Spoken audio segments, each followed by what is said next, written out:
Better? Let's try that again. As a modern lens through which to view today's story, I'd like to introduce you to 1954's On the Waterfront, starring Marlon Brando as Terry Malloy, a washed-up boxer who decides to take on mob corruption with a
this.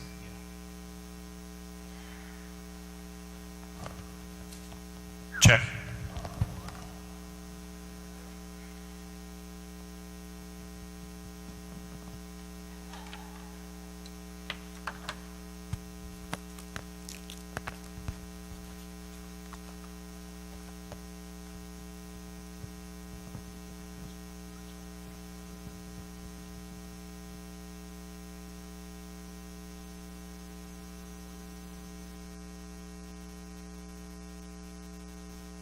Fire up.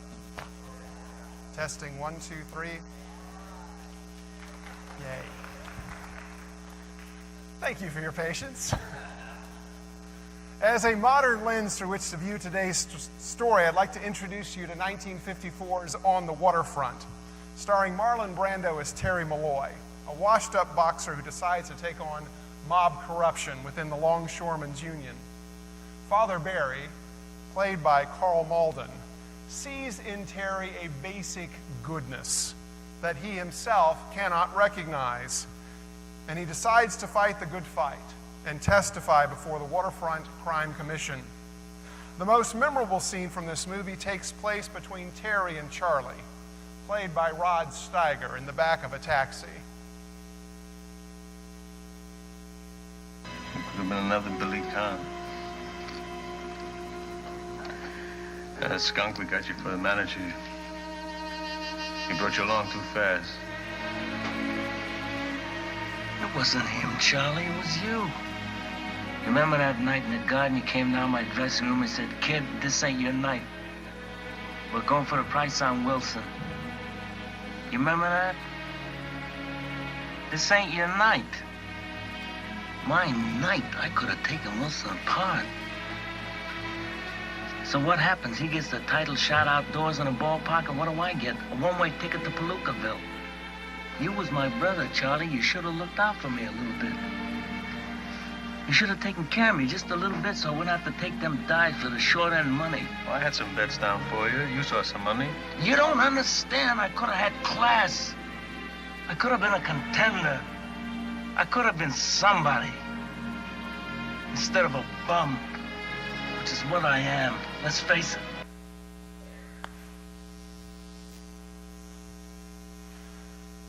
A washed-up prize fighter named Terry and a washed-up fisherman named Peter have something to tell us about restoration. Let's take a look. Broken dreams, shattered hopes, forsaken expectations, We've all experienced them, haven't we? Idealism comes so much easier when we're younger, doesn't it? As teens, we dream big dreams and imagine a better world and our role within it. We hitch our hopes to the stars and set a course for the distant horizon where we'll make our dreams a reality. The future is unlimited when we're younger. The possibilities are endless as we sail forth. But something happens to that sleek and shining dream. It becomes shipwrecked upon the razor-sharp rocks of reality. The educational path we had chosen and invested years in turns out not to be the path for us. So we're shipwrecked. The career we had hoped would go the distance gets downsized and outsourced, and we're shipwrecked. The relationship we had promised till death do us part ends in divorce, and we're shipwrecked. A pension plan we had counted on for retirement gets looted. An investment portfolio's value plummets. A health insurance policy we need gets canceled, and we're shipwrecked. Forsaken expectations, shattered hopes, and broken dreams. Each of us has experienced them.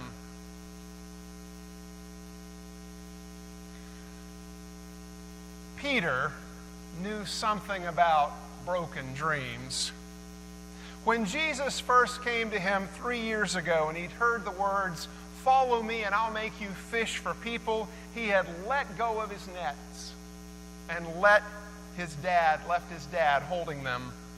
For 3 years he'd been following Jesus, listening to his teachings and speaking out of turn in his brash, impetuous manner.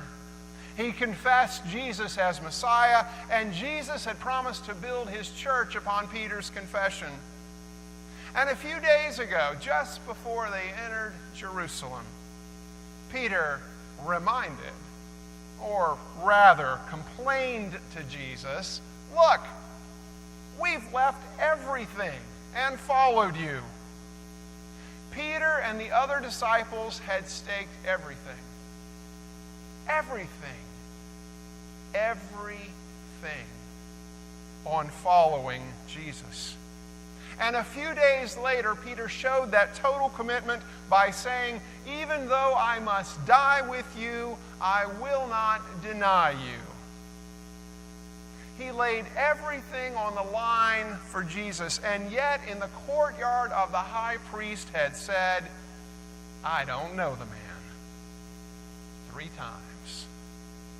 After this, Peter and the other disciples had scattered in fear. Their glorious dreams of ruling beside Jesus on thrones in Jerusalem were shipwrecked on the rocks of Roman crucifixion.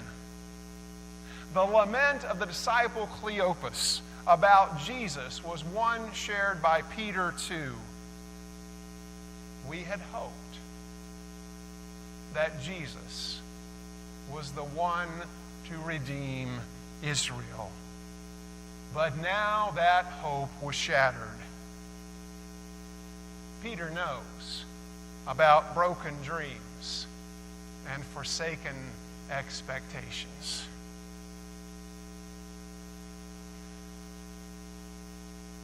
As a guide for us who have been shipwrecked, we need look no further than Peter. In this primal apostle, we'll find lessons in life. Out of his experience of broken dreams, we'll discover how hope can be rebuilt and our lives restored. Probably some of the most poignant verses written in John are these.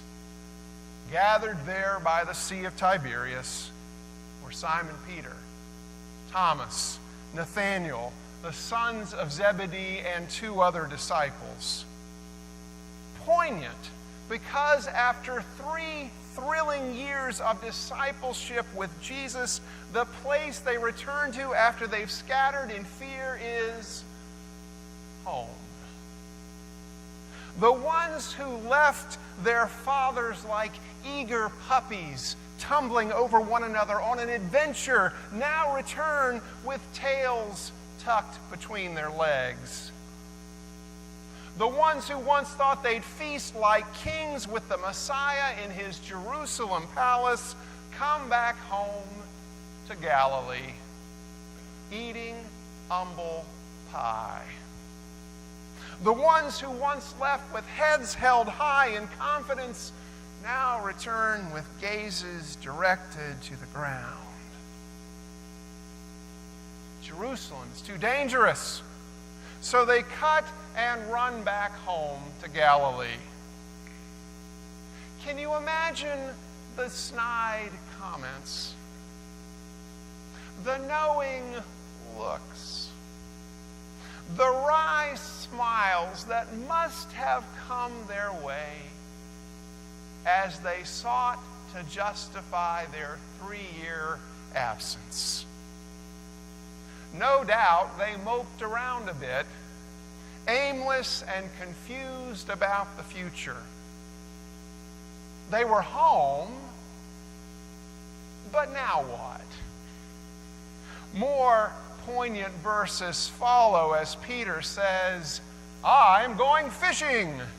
And they said, "We'll go with you." Those who had left their nets for good to chase a dream of God's kingdom come back only to pick them up again. I wonder how heavy those nets must have seemed. Weighed down beneath a crushing load of lofty dreams destroyed. They returned to the only work they'd ever known, as if their 3 years with Jesus was but a fevered daydream.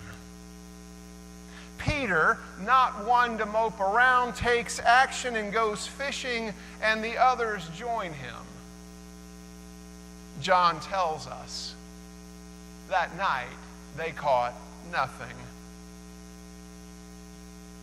Night and darkness in John symbolizes separation from God. Indeed, they're living out these words of Jesus from John 15:5, where he says, "I am the vine, you are the branches. Apart from me, you can do nothing." They return to their former profession, but find no success. They're washed up fishermen. Nobodies. A bunch of bums. And their dreams of discipleship have become a nightmare. One lesson for us who have been shipwrecked by life is to go home in humility. This is the starting place to rebuild hope and restore lives.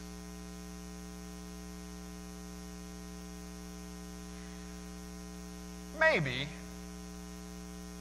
there's another way to look at this decision to return home, however. Perhaps we shouldn't view it in such a negative way. After all, it is the place where Jesus first called them 3 years ago. It could be they're going back home to get their bearings once more, to see if there are any echoes of that still small voice that called them to fish for people. After their disorienting disaster in Jerusalem, they returned to reorient their lives in Galilee, in the place where Jesus had first called them. As Peter Gomes wrote in the Good Book, there is in Celtic mythology the notion of thin places in the universe, where the visible and invisible worlds come into their closest proximity. To seek such places is the vocation of the wise and the good. And those who find them find the clearest communication between the temporal and the eternal. Perhaps the reason the disciples returned to Galilee is to be in a thin place where they can hear God clearly communicate once more. They have, wittingly or not, placed themselves to be ready to receive whatever might be forthcoming. And wouldn't you know it, a stranger appears. Just after daybreak, Jesus stood on the beach, but they didn't know it was him. The resurrected Jesus travels incognito. The identity of the light of the world is hidden from their eyes. Did we notice the change from night to day, from darkness to light? Just after daybreak is more than simply the sun rising in John's symbolism. It signals we've entered a new realm, a thin place where God speaks to us if we but listen. The stranger tells them, "Cast the net to the right side." So they cast it, and in so doing caught an enormous number of fish, 153 to be precise, in contrast to the night in which they caught nothing. Obeying the voice of God in the day, they have a miraculous catch. Maybe they obeyed this command to cast the net on this because on this very lake shore, 3 years ago, they had fished all night and caught nothing. And a carpenter appeared and told them to cast their nets in the deep water. And they caught so many that their boats began to sink. Perhaps their decision to return home has a silver lining, that of placing themselves in a thin place to hear God speak. A second lesson for us who've been shipwrecked by life is to find thin places, then listen and obey. This is another step to rebuild hope and restore lives.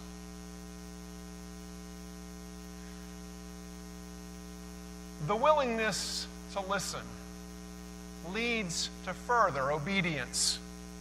The miraculous catch of fish isn't the point of this story, but rather the restored relationship of Jesus to his disciples. It's going to take more than 153 fish to do that. After all, they'd already seen a miraculous catch of fish, which had led them to become his disciples. But that relationship's been ruptured and needs to be repaired. That's what we see him doing by the charcoal fire. He tells them, "Bring some of the fish you've just caught. Come and have breakfast." It's not enough to catch 153 fish, but rather to bring what he's given to him. And here's a note of grace. Even before they bring the fish to him, he has already prepared breakfast for them. Even before they caught the fish, even while they were fruitlessly fishing in the dark, Jesus had prepared a meal for them. And not just any meal. This one has a special symbolic significance. As John 21:13 says, Jesus came and took the bread and gave it to them, and did the same with the fish.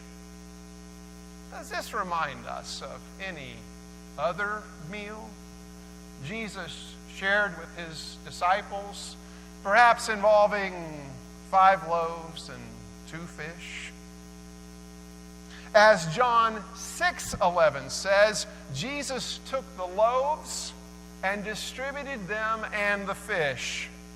John's wanting us to remember the feeding of the 5,000, whose miracle wasn't the numbers fed, but that Jesus was able to reveal himself by saying, I am the bread of life. Whoever comes to me will never be hungry. These 7 disciples on the lakeshore are now understanding the fullness of those words, eating the bread of life with the one who has risen from the dead.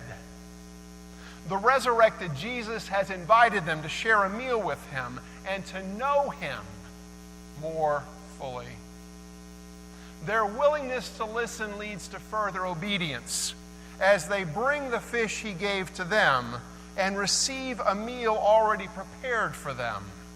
He's working to restore the relationship through their bringing fish to him and their being fed by him. This is the third step in rebuilding hope and restoring lives.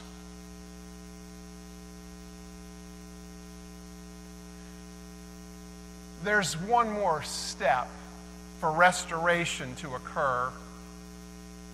One final rupture must be repaired, and that's the one between Jesus and Peter.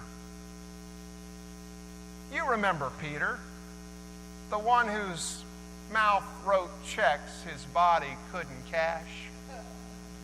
Even though I must die, I will not deny you.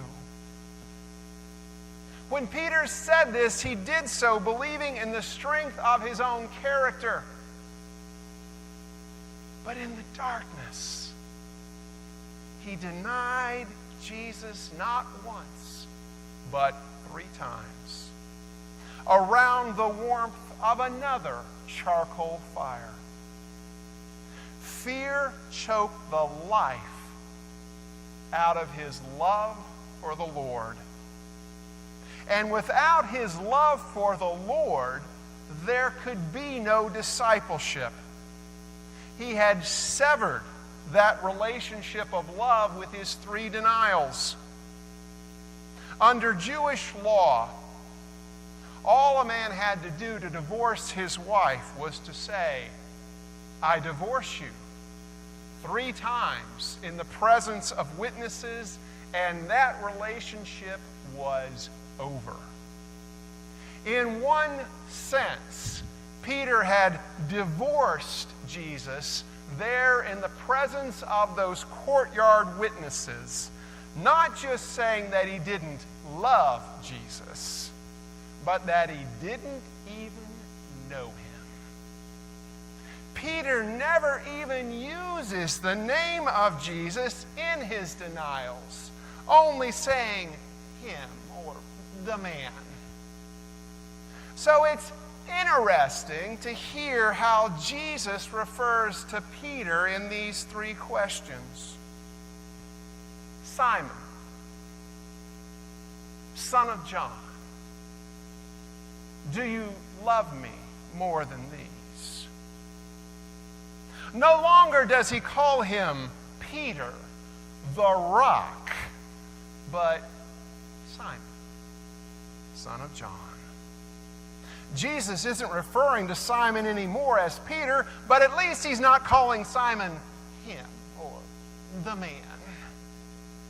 Simon had distanced himself from Jesus, and Jesus acknowledged that distance by not calling him Peter. There's a relationship that needs to be repaired. And Jesus asked him, do you love me more than these? These could include more than these nets and fish. Do you love me more than your former profession that you tried to take up again? These could include more than your fellow disciples. After all, hadn't he insisted that although the other disciples might desert Jesus, he never these could include more than any actions. It's of paramount importance that we hear the question of love coming first, prior to any charge to feeding and tending sheep and lambs. Love of Christ comes prior to service to Christ. Let me repeat that. Love of Christ comes prior to service to Christ. If the love isn't there, the service won't follow. It can't. We saw that in the courtyard of Peter's denials. Without the love of the Lord, there can be no discipleship. Love of Christ comes prior to service to Christ, but service, tending, feeding, flows out of that love. The last step to restoration is to love and serve, but to first love prior to any serving.